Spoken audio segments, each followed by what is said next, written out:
Have a Capri Sun. I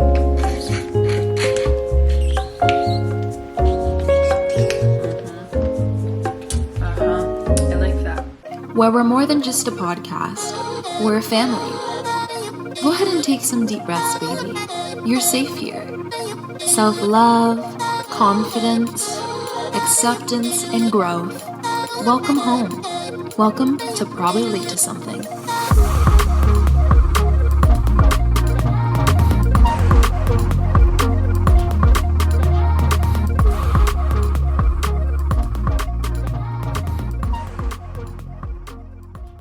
Hi, babies. Welcome back to another episode of Probably Late to Something. Thank you guys for staying and keeping up with each episode. I really appreciate you guys. Like I always say, someone DM'd me because I opened up my DMs recently to just any story times that you guys might have wanted to share, any advice that you needed. I kind of really want this podcast to have you in it. I want you to be involved. I want you to feel like this is a place where you can talk and express and feel heard. And back in the day, I used to do challenges on each one of my episodes. And one of you guys reached out to me and said that the challenges help you reflect at the end of your day and you always journal them. So I just really, really love that. So today's challenge is to go on a gratitude walk.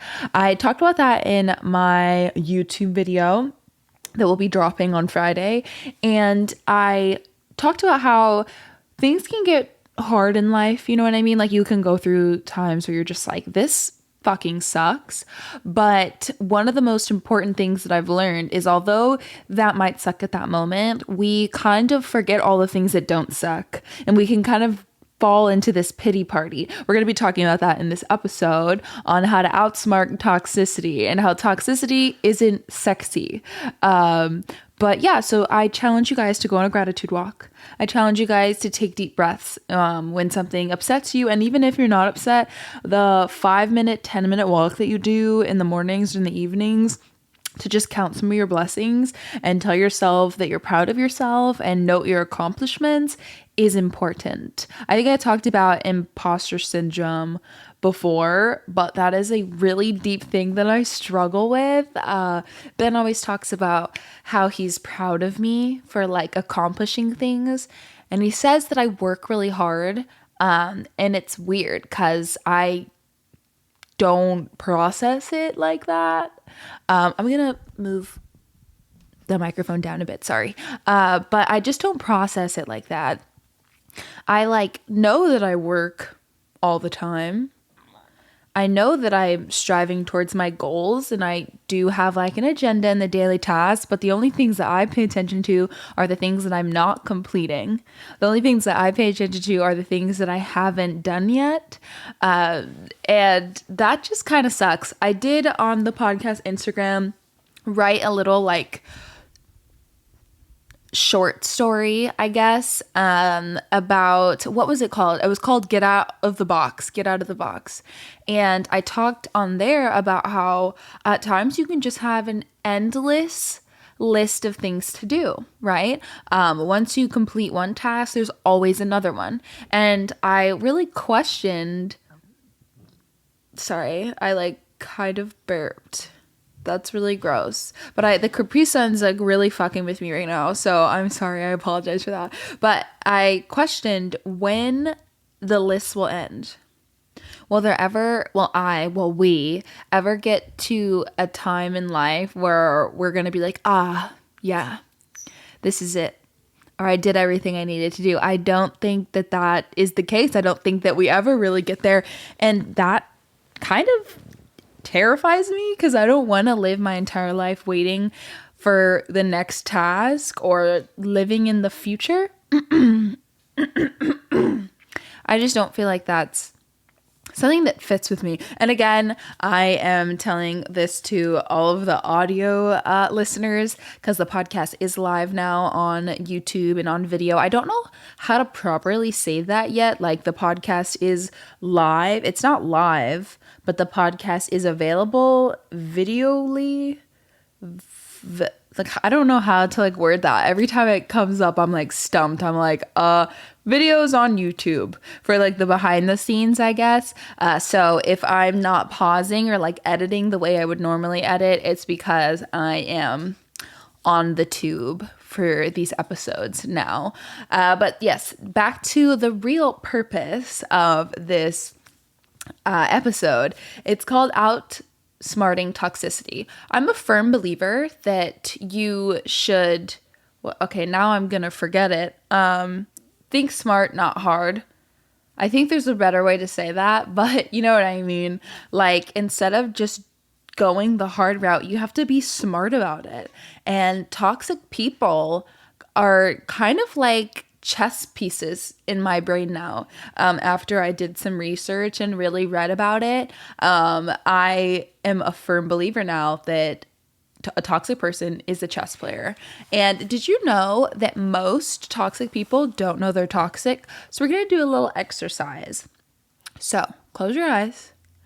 Think about that toxic person in your life, right? Think about someone that really just grinds your gears, because we all have a person like that. It could be a coworker, it could be a friend, it could be a family member. Think about that person that just kind of maybe drains your energy and doesn't like help lift you. You know what I mean? Someone that's always complaining, that doesn't like try to solve their problems, just wants to rant about them. And there is a difference, okay?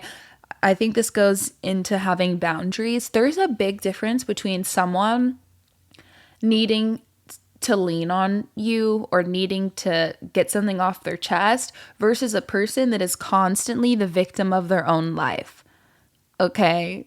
Like, if you're in that victim mindset, like I said last episode, if you always pretend to be the victim or always think you're the victim, you will be treated as such. And we don't want to do that. If you think that you're the victim and boo-hoo, my life sucks. And don't get me wrong, there can be times that are just harder than others that we all go through and that we all have to keep pushing through.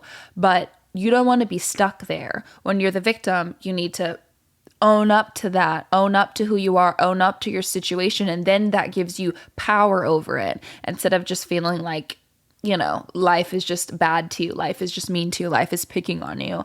That's what I would kind of go about. But we all know that person that we're thinking of in our head.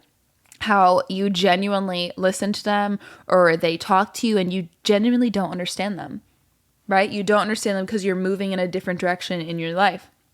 So these people, they cause stress. They cause chaos.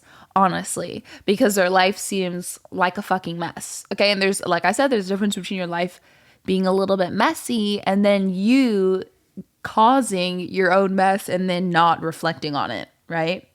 But that, if you are thinking about that person now and all of your experiences with them, that actually affects your hippocampus. Okay, it's the area in your brain responsible for reasoning and memory. So when you have that person constantly stressing you out with all of their problems, constantly nagging, and then you try to be the hero or you try to fix their problems, that all is causing you stress. And stress literally affects your brain. I know they talked about how when you're in that toxic cycle with someone that you love, right? Like a toxic boyfriend or a toxic girlfriend, they literally become addictive. It's like being addicted to a drug because you keep going back, you keep craving it. Those like little, very, very minimal like times that were good, especially overall the freaking trauma that you endure to like keep that person and fight for that person to be in your life. But people say like you can literally get addicted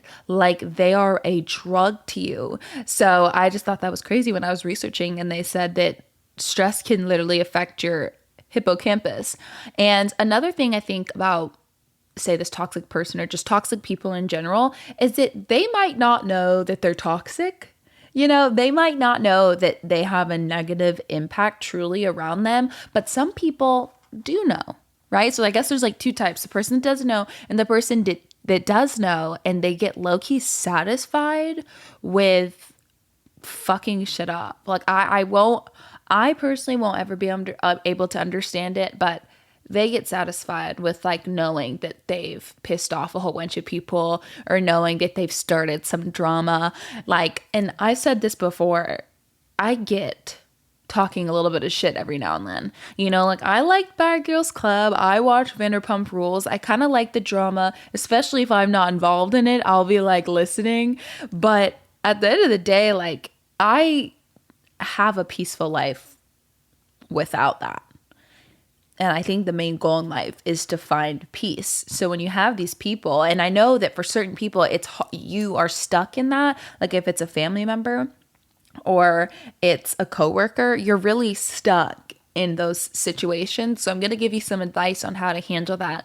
I think I will use this with my family members most because obviously those people stay forever and some just really know how to push my buttons, and I want to learn, you know, like silence is a power, controlling your emotions is a power. And I actually read that 90% of successful people, this was an article in Forbes magazine, 90% of successful people know how to control their emotions.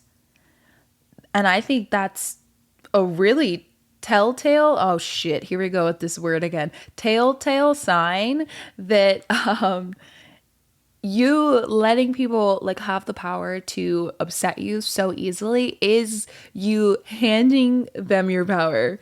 And I'm a really big hothead. I think I've gotten better, but sometimes like if someone pisses me off, I'm like, boom, react.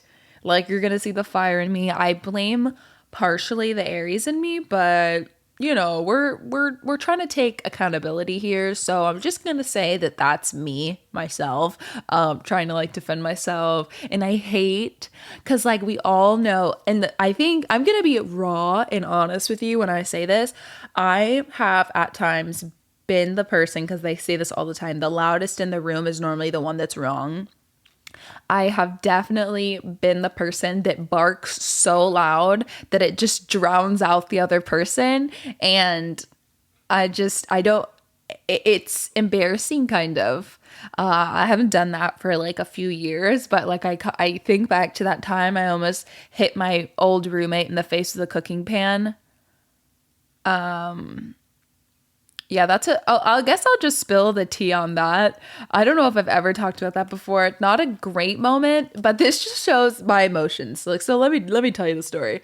So I had this roommate. She was super annoying, I will say, just like very like needy and like whiny and like I don't know. She just like begged to be your friend, but like I genuinely think sometimes people just don't mesh. You don't have to be rude to someone that you just don't mesh with, but like you also shouldn't feel forced to like hang out with them.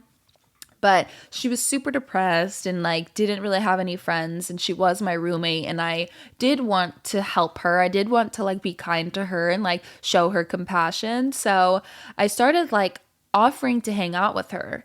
But this is how the hangouts would go. So since we lived together, I would cook a meal or something, and she would come out, you know, into the living room, and she would sit at the bar stool and just watch me cooking, like in silence. And I would be like carrying the conversation, but she would just be sitting there, like barely talking, just kind of staring at me, doing my thing. And like, I was fine with that, but like, that's not very fun, you know, like you're not offering me anything. And I would tell my other friends, like, it genuinely felt like I could have just been alone. I would have preferred to be alone because all the thoughts that I was saying out loud, I just could have kept in my head, like, why, you know? So anyways, things like that kind of kept happening. And then I got to a point where I was just like, I don't really want to hang out with her. So I kind of, and I would also, before this, I would ask her to do things because I'm like a person that I want to go golfing or not golfing, but like to Top Golf, right? I don't want to be like walking around in the heat, but I'm the type of person that wants to go to yoga class, go to a dancing class. I want to do something, go to a painting class, whatever. So I would invite her all the time and she would say no. The only thing she wanted to do was like watch me cook or like go tanning or something at the pool, and that was fine for a little bit, but after a while it got kind of boring, and I understand that she wasn't in the mood to do anything, but like what am I supposed to do about that? You know what I mean? Like I kind of wanted to just spread my wings and fly. But anyway, so I stopped inviting her after a little bit, and she got very, very offended by that. And I was getting kind of upset because I just thought it was kind of dumb because I was like, I've invited you and you haven't really cared to go. You haven't seemed interested. So now I'm just doing my own thing. So then she got to the point where she started like picking at me and would like, my cat is bothering me. Go away, you annoying. I said that yesterday that I was going to punt her like a football, and people on TikTok Live got so upset about it. I'm like, come on, guys. I'm not actually going to punt her, even if I daydream about it. But yeah, so she started picking at me at a point, and she would like tell me I couldn't use her salt or something like that. And she would like tell me I couldn't use her ketchup. And it just became so annoying. I just wanted to slap her across the face. And one night, she had this like birthday party with her friends or something, and I was like, whatever, like I don't care, like have your little birthday party. But I went into the kitchen, and the living room was like in the kitchen, and I'm in the kitchen and I'm cooking. I put my headphones on, I was minding my business, and then I put the dishes in the sink after I was done eating, and I took Opal downstairs to go to the bathroom. As I'm downstairs, keep in mind, right, remember that all of her friends are in the living room, and the kitchen is like, you know, open to the living room, like they could see me there the whole entire time. I didn't care, but like I was there. They knew I was there. As I'm downstairs, like cooking, she sends a picture of the dishes in the sink that I had just done and like texted it in our roommate group chat and was like, whoever's dishes they are, they need to clean them now. And that was just my fuming point. I was downstairs with my friend Miles, and he knew I was gonna pop off. He just knew. At this point in life, it just seems kind of stupid. But at that point, I was ready to rumble. So I go upstairs, and I'm like, oh, so you're being a little ballsy now that you have all these friends here, and you're gonna try to take pictures of the plates I just made. And she like got my face and was like, you're not gonna disrespect me any longer. She was also mad that when I cleaned the entire house, because I clean the entire house all the time, because I didn't want to live in filth like the rest of the people that lived there. And I threw out her candle, but her candle was old. Like, I love candles. If a candle is being used, why the heck would I throw it out? Even for fun. Like, I will use your candle. Like, the candle's great. You know what I mean? So I threw it out because it was old, and she got offended and told me I needed to buy her a new candle. Like, all this shit. She was just like the most annoying person ever. And then she's still been annoying. Like, even after that, we were fine, but she was just so annoying. But, yeah, so she ended up getting in my face kind of because she had all of her friends there and was like, you're not going to disrespect me. And I was like, bitch, I will show you disrespect. And then I don't know what happened, but I picked up that cooking pan. Like, that was insane. Like, I looked down at my hands. I was like, oh God, I guess I'm going to like slap her in the face with this cooking pan. Thankfully, her boyfriend got in the middle of us. So I guess I have like a little bit of spicy like violence in me. I'm happy that that's leaving because I don't want to be like that. I want to be a peaceful earth goddess that's like a fairy princess, but sometimes that like masculine monster like big kahuna comes out of me, and I will fuck you up. I will. I'm also not gonna put myself in situations where I want to fuck people up. But anyways, I don't even remember what the point. I don't know why I brought her up. Let me think. I was talking about a cooking pan. I was talking about someone. Oh, I was talking about the last time that someone got me worked up and riled up. Yeah.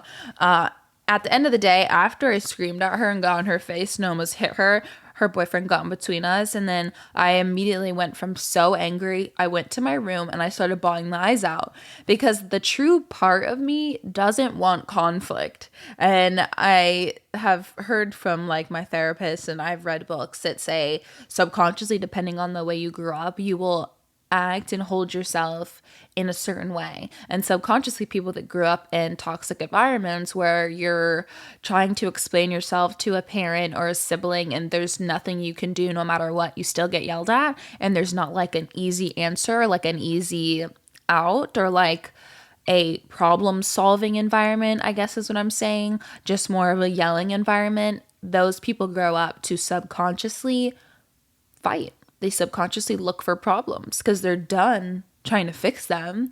So they're just going to start making them.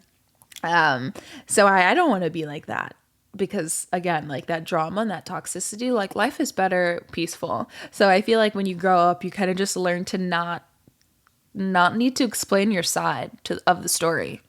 Like, I don't need you to know where I'm coming from. I think that can go to a certain extent, because sometimes like I got to the point where I was like, oh, I don't care at all. Like, never mind. I was like not explaining my side of the story at all. But certain relationships are worth fighting for. So you don't always want to be like, never mind. Because I would have like friendships that like kind of went south for on my part and that friend's part. But I would just be like, all right, well, I'm not going to explain myself. And then that didn't get me far either. But yeah, you want to be in control of yourself. 90% of successful people are able to control their emotions. You want to neutralize toxic people. You want to be able to put them there, like, right? Like, put them in front of you, but stay connected to yourself and stay grounded to yourself. You don't want to die in the fight. And a lot of people do. You don't want to end up giving so much of yourself that you die in the fight. You want to be able to rise above, keep them at a certain place, and then stay grounded in yourself. I know I'm one of the people that really feel like I suck in people's energy. Like if Ben comes into the room in a bad mood, I feel like it just seeps into my soul and now I'm in a bad mood. Again, I talk about this in my YouTube video, but I was talking to my therapist about that, and she basically said that I am doing that to myself.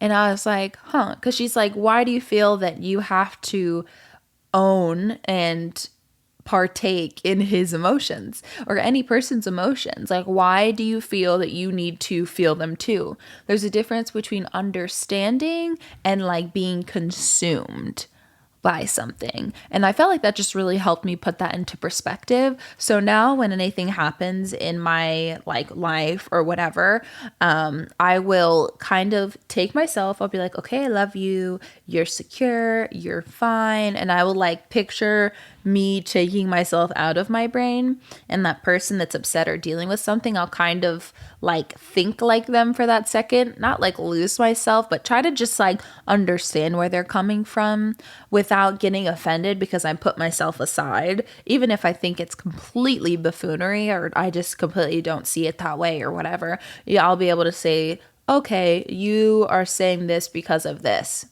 And I'm not getting offended or getting sucked into or getting upset about it because I'm over here, kind of thing.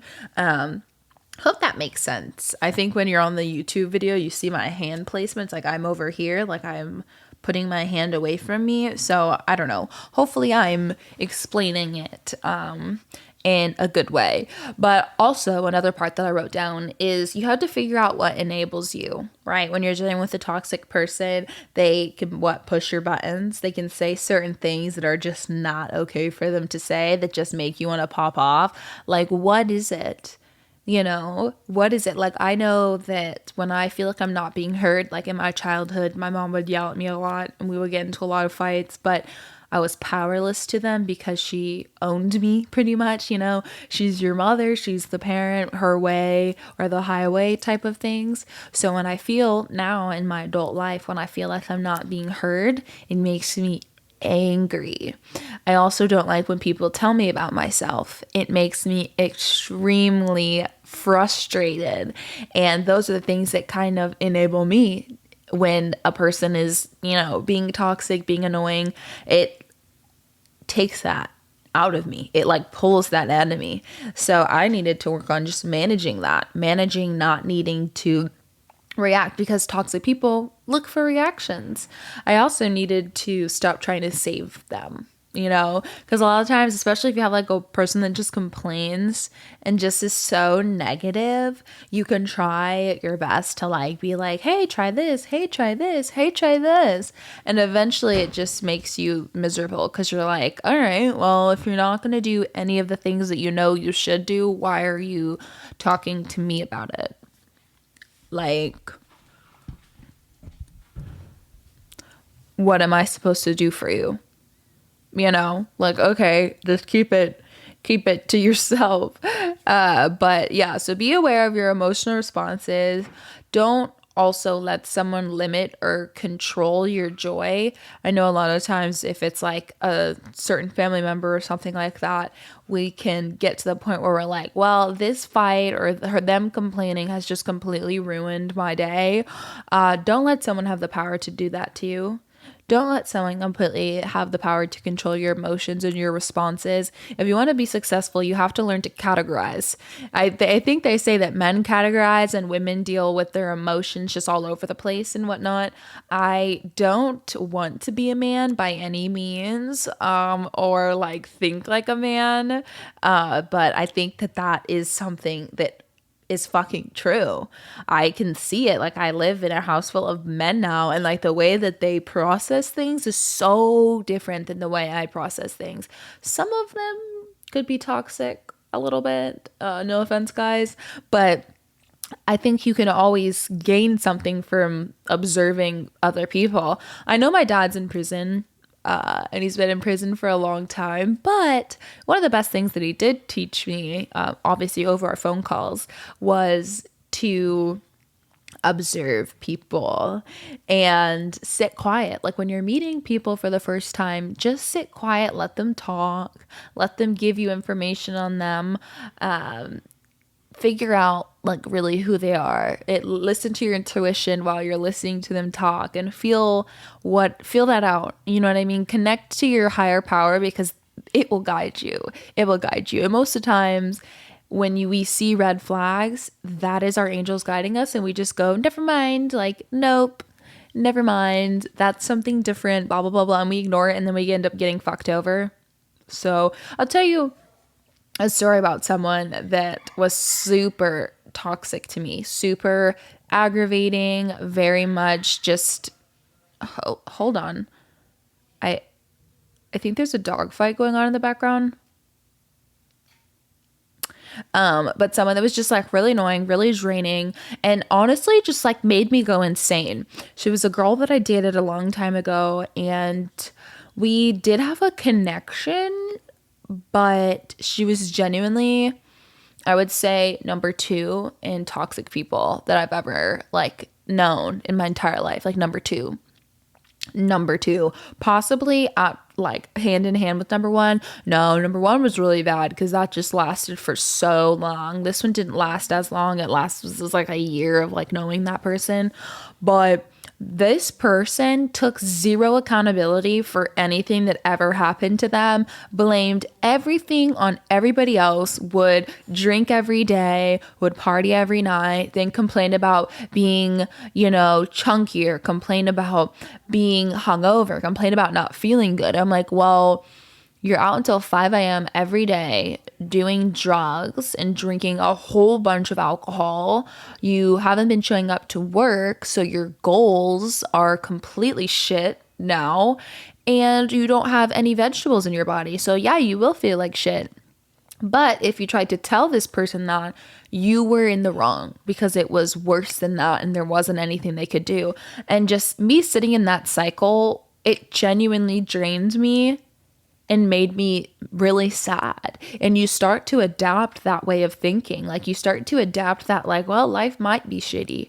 Like maybe this is too like hard. Maybe you start to get negative, and you don't want to literally surround yourself with someone that can alter your like joy like that. Like that's insane, and we all have a person like that in our life. But when you ask yourself how people make you feel, listen to your answer because it's important. You can offer compassion to someone without having to embody that completely and just run off the rails with it. But okay, we're gonna go now to my Instagram, and we're gonna see what some of you guys have asked me to talk about. One girl, actually, I already read it, asked me to talk about queefing. Okay, so if we all know what that means, it's like when your coochie cat makes a farting noise. So she was asking like how to handle it. If it's like, what do you do? It's so awkward. One, I feel like you shouldn't be doing the nasty with anyone that is too immature to handle a queef. And I mean that in like a way where they'd be rude. Because I actually, you know what? I'll tell you a side story about someone that I used to like date a little bit. So I was in my own bed, in my own apartment, in my bra and underwear, and I like looked at him, and I'm very like open. I'm an open person. So I looked at him and I said, oh, look, I just farted. Because I'm a believer. Okay, hear me out. Okay.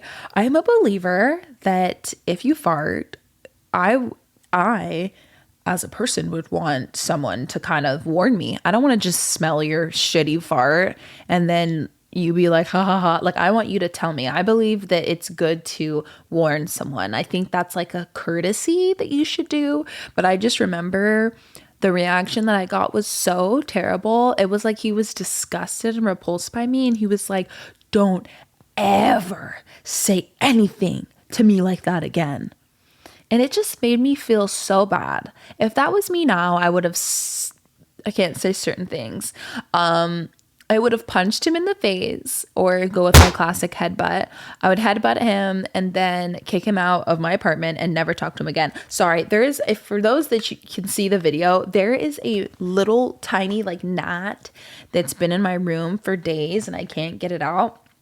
But so I'm a very open person. Even though I was traumatized at one time, I believe in just laughing it off. And I think, first of all, him doing that was a sign that he was immature, because a fart is a fart and it's not that big of a deal. Obviously, you can have manners, but like, come on now, it's a fart. I think you shouldn't be doing the nasty with anyone that just like can't love you enough to not give a fuck about a fart.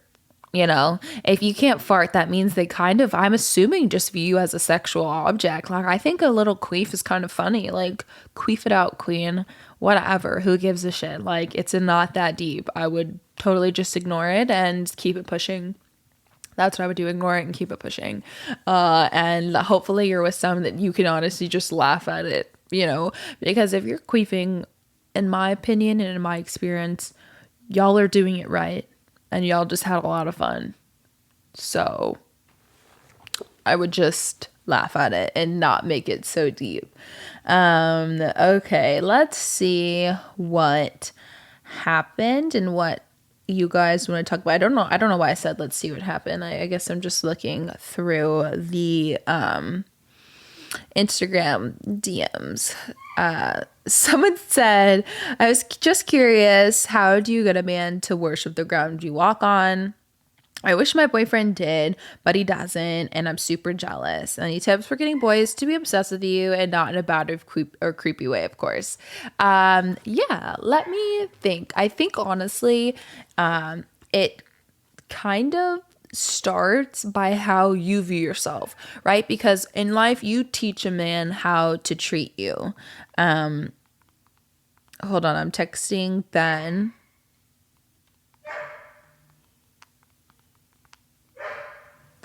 Because the dog is barking and it's super annoying. I think the first step in getting a man to be obsessed with you is loving yourself, because they always say you are teaching a man how to treat you. So every time he cheats, you take him back, you're teaching him that he can do whatever he wants pretty much, and you will stay. You have to respect yourself to have a man respect you, because if you don't respect yourself, like, I won't respect you either type of vibe. And if you're not telling yourself that you're beautiful, why the fuck would I? You know, it's all about confidence. It's all about confidence in how you carry yourself, you know? So if your boyfriend isn't worshiping the ground you walk on, why are you with him? Like, seriously, like, think about it. You know, he could be sweet though, so I'm gonna give you the benefit of the doubt, but I know most of y'all are dating trash people. Just because, like, I dated trash people, it's a human thing to do, especially when you're learning self-esteem and learning how to worship yourself. I think that most of us do date trash people, especially by the DMs that you guys have sent me in the past. I mean, when I did a Q&A or like gave boy advice in this episode that's coming up, one of you guys was saying that you were in a long distance situationship and he didn't really like you as much as you liked him, and asked me what you should do about it. Like, I'm shocked. I'm shook to the core by even you asking me that question? You know the answer. Like, you just said everything. And first of all, long distance relationships, we all know that I tried that before. And it was fucking shit. It was shit. Like, you don't know the person. You're not around them enough to like genuinely be qualified to say, I know this person, I'm dating this person. Of course, like if you're previously like with them, then maybe, but I don't know. You just have to be eating people's souls out here. That's the thing. Like when I look at myself in the mirror, I know I can step on a man's throat and that they would thank me. So I think that you have to kind of hold that energy within yourself. And it doesn't matter what the fuck you look like. It genuinely doesn't. It is about how you carry yourself and what treatment that you demand. That is it. That is it. But I think the first part would be just giving yourself that love, giving yourself that reassurance, and hyping yourself up, okay? Because the way you treat yourself is the way somebody else is going to treat you. So that's definitely something that I would offer you, and I hope that helps. Okay, sweetie? I hope that helps. Let's see. Someone said, how to deal with anxious attachment style and become secure. I think that's, again, like the same thing. That's kind of reassuring yourself and being so strong in your sense of self that somebody else being there or being gone does like obviously affect you, especially if you have like emotions involved and whatnot, but it doesn't kill you. You know, you have to know, like I've dated a few people that have said, and this was the most unattractive thing anyone has ever said to me. They have said, you could cheat on me and I'd still take you back, because they were so in love with me. That didn't make me want to be with them, because it showed how little respect they had for themselves and how kind of desperate they were for me to love them. And I don't want, you don't want to be with someone that's so desperate. Like I said, desperativity isn't cute. I don't want to be desperate. I don't want y'all to be out here being desperate, because it's embarrassing. Like, what would you tell your daughter if you saw your daughter out there being desperate like that? You'd be like, honey, what the fuck are you doing? Get your shit together and stand the fuck up. So that's what I would kind of do with anxious attachment styles. I think it also, if you do some deeper shadow work and things like that and really get to the center of those issues, it stems from, you know, abandonment, and you're feeling like you're going to be left. You're feeling that you're not worth someone staying for, worth someone fighting for. So you deserve to give yourself that reassurance. You deserve to know what you're putting on the table, whether or not that person picks it up or decides to fucking walk away. You deserve to know that your worth is there regardless. So I would definitely work on self-esteem. And I hope that helps you. I want to tell you, someone said, I want to tell you my confession, but I'm scared the people I'd be referring to will hear it one day. I guess I can't do it. Oh, okay. Someone said, I have a story to tell. This is an embarrassing story, but here it goes. So this is a long one. She said, so this summer I started serving at a country club. On my first day at work, I was counting tickets from orders, okay? But I had a lot of questions, so I needed to text my manager quite a few. While counting the things, I decided to call my cousin and tell her about my first day. This was okay because I was all by myself and away from any members. While on the phone with her, my manager came to help me out with a question I needed an answer to. When he walked away, I texted my cousin. My manager is so cute, and he has a nice smile. I was too afraid to say it out loud in case he was still close by. Well, I said, my cousin, did you see the text? And she said, what text? And then I heard my phone vibrate. And at that moment, my heart sunk, because she had texted the message to her manager on the first day.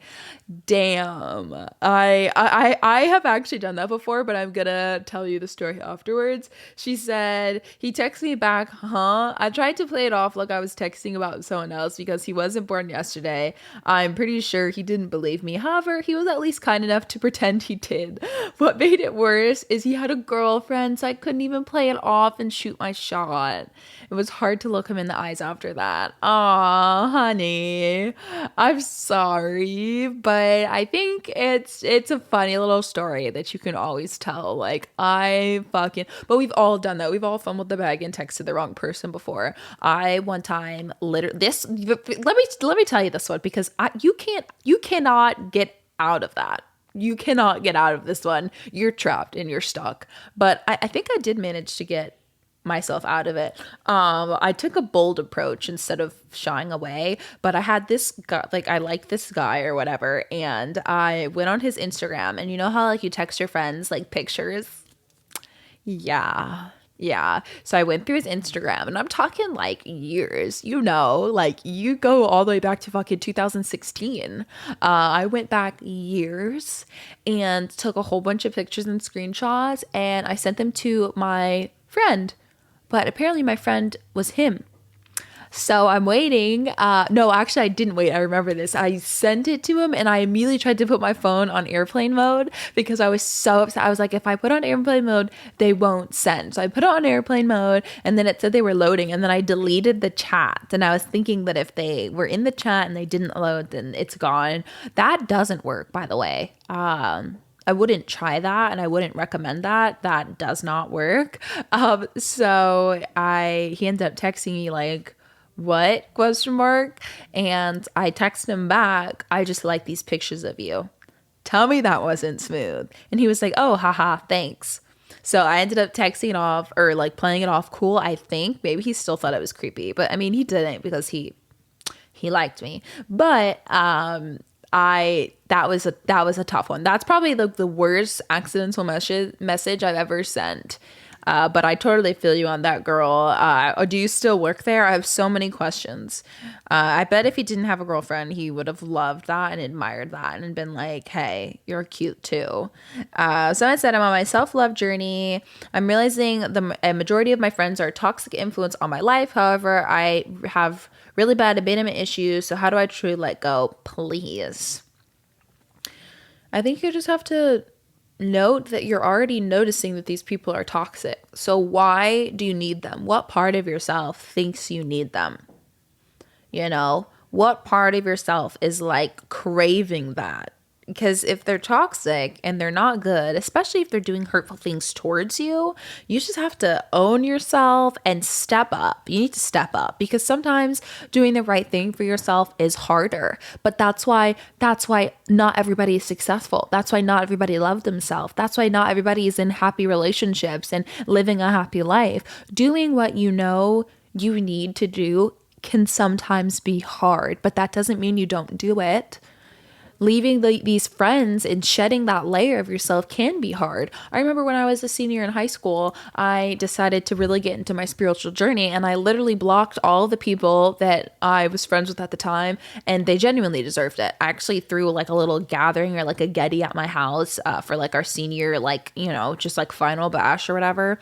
And I had just started getting involved in this friend group because like that year I became really spiritual, and I really like loved myself. So I wasn't afraid to like walk up and be like, hey guys, do you want to come to my house? Like, I literally was very open about things like that. And I remember my sister had like a room downstairs. So like upstairs was my room and my bathroom. When the bathroom was full, people would have to go downstairs and go into the bathroom attached to my sister's room. And my sister, I remember like coming upstairs and be like, hey, can I talk to you? And I was like, sure. And she was like, people in the bathroom, because I had just been signed to my modeling agency.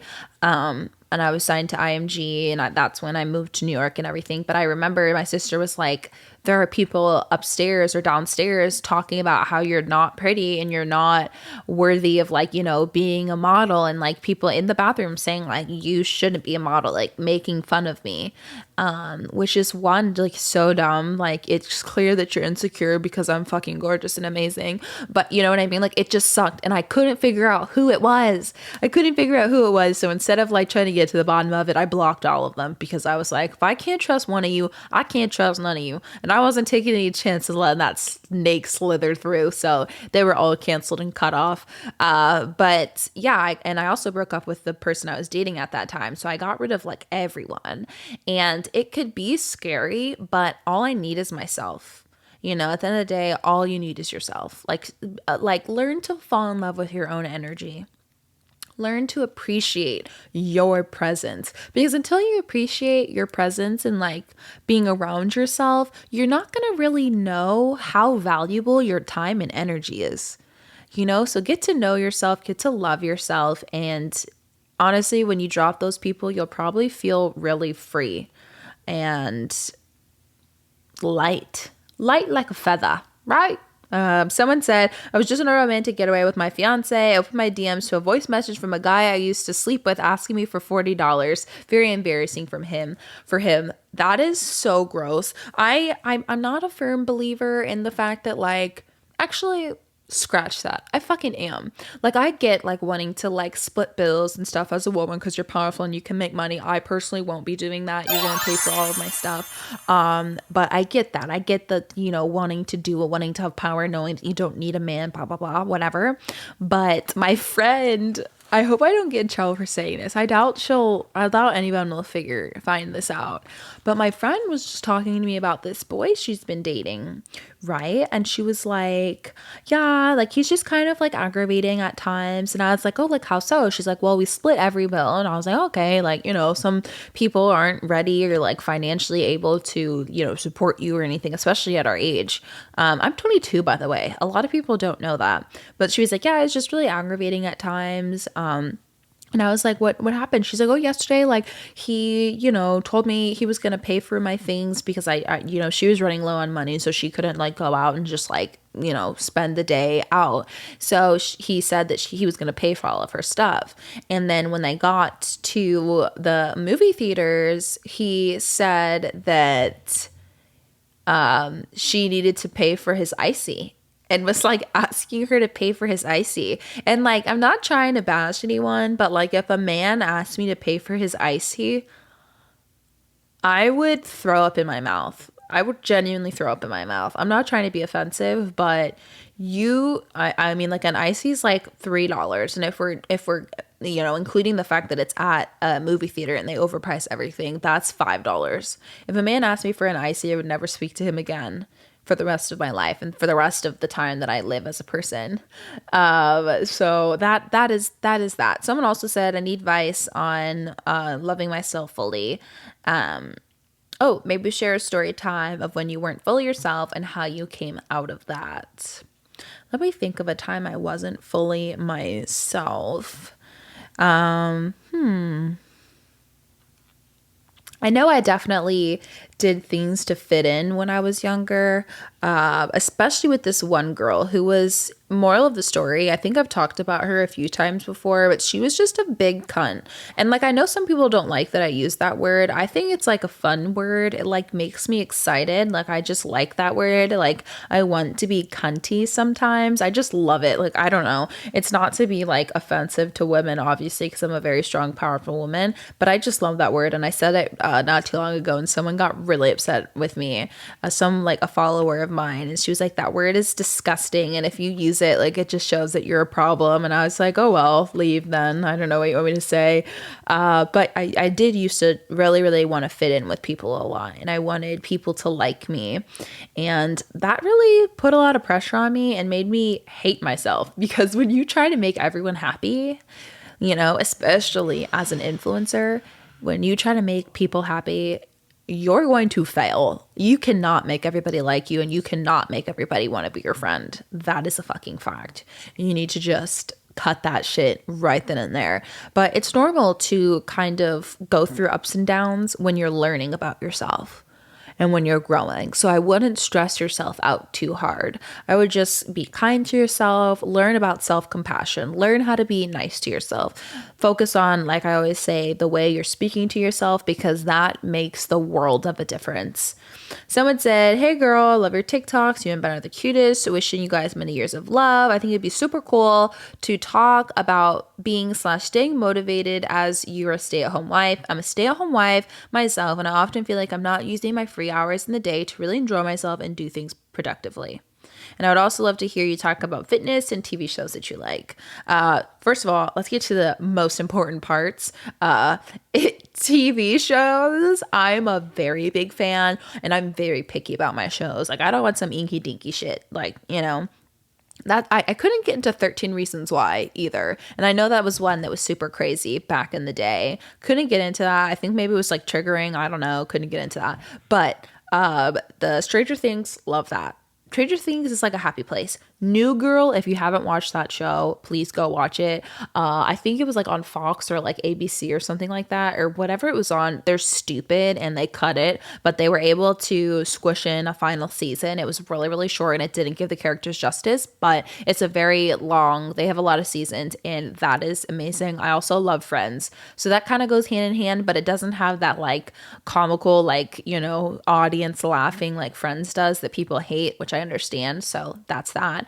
Also, to judge like the way I am viewing shows, keep in mind I don't like The Office.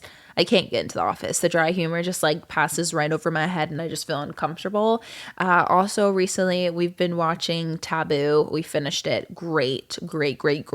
And then that new like Rings of Power show on Amazon, that shit is fucking fire. So now that we finished that first season, I've never watched The Hobbit or Lord of the Rings. So now we're starting with The Hobbit and then going to go to Lord of the Rings and watch all the movies because I'm obsessed. And hopefully by the time we're finished, they'll have season 2 drop. But apparently they said season 2 won't drop until 2024. But yeah, all of those shows, top favorites for sure. Obviously, the Grey's Anatomy, but I'm just judging as that you've already seen that. I'm just judging. Now, staying motivated as a stay-at-home person. First of all, you need to understand that just being a stay-at-home mom itself is a lot of work, and you should be proud of yourself. Taking care of the house, cooking, cleaning, taking care of yourself, taking care of your children. That is not just an easy peasy thing. People really push that off, like, oh, you do nothing. Like, no, moms and women are very powerful, and that takes a lot of work and just mental energy to, take care of the house, so I would just give yourself a moment to appreciate everything that you do through that. And then I would also kind of like journal out things. I think having a plan in the day for the next day is super important. Every night, plan for yourself. Every night, put a full cup of water next to your bed and plan the day for yourself. And then lay out clothes for yourself in the morning. Like, get up and get productive. A lot of moms too, a lot of people that are just home, working from home or have free time, college students, whatever, you really don't know how much money that you could be making every day. Even if you don't do that much work, like having an Amazon storefront, starting a TikTok page, like you have the ability to make so much money. It's unbelievable. Like even writing a blog about moms and staying at home and like how you feel like you don't have motivation and things like that. Like I think you have so many ways that you can do really cool things with your time. And I would just focus on that. But yeah, I think definitely setting up habits that lead to your success, like journaling your days and things like that, are really important. But that's about it. That's about all the time we have for today. Thank you so much for tuning back into this episode. I love you guys so much. I remember the last episode I said that it was only going to be like an hour, or no, I said it was going to be like a shorter episode. I ended up filming for an hour. This one, 52 minutes. But I really am getting into the hang of things and I'm really enjoying myself. And a lot of you guys have said that you really need my episodes, and that is such an honor. I'm honored to be here and I'm honored to host this for you, and I'm honored to literally tell your stories and talk to you guys. Thank you from the bottom of my heart. I love you guys more than anything, and I hope you have a beautiful rest of your day and evening. I think I've talked before that merch is coming soon. Merch will be coming soon. I have shirts, I have crop tops. I'm gonna eventually have hoodies and sweatpants and just like sweat sets because I think those are adorable. I'm also gonna have candles and notebooks. I think that's like one of my favorite ideas because it's gonna drop before Christmas, but I wanted you guys to be able to have like a little package, buy a little set for the candle and then your notebook, and every time you listen listen to the episode, you can light your candle in the morning, in the night, in the afternoon. You light your candle, you get out your book, and you journal the challenges. I know today's and this week's challenge is going to go on your gratitude walk, but if you have a journal or a pen, I would say and suggest and challenge you to take 10 full deep breaths and then write some things that you have done, and some things about yourself that you're proud of and that you admire. Talk about the hard times that you got through, that you got yourself through. And I think that kind of focusing on those things really helps grow you as a person and helps you find that strength and that confidence in yourself. You have to honor the things that you've got yourself through. So that's what's coming soon. Stay tuned. Again, follow the podcast Instagram at Probably Late to Something and my Instagram, because I give details on both of those. And remember that this is on, here it goes again. This is videoed. How do I say that smoother? I feel like there is a way. Don't forget to check out the behind the scenes video footage for the podcast episodes on my YouTube channel, Malia Schmalleger. But yes, my babies, that's it for today. I love you so much. Mwah. This didn't pause when I thought it was going to pause. Okay, love you. Bye. There we go. There is the end of this episode. Thank you guys for tuning in. I love all of your sexy sales. This episode was really good and really fun to film, but I think wow, that's really different when you take the headphones off. Hearing my voice is very interesting to me. I'm like, what the fuck? But there was some noise in the background, so I don't really like filming when everyone's home, but all set, and they're waiting for me to get steak, so I have to go. Love you guys.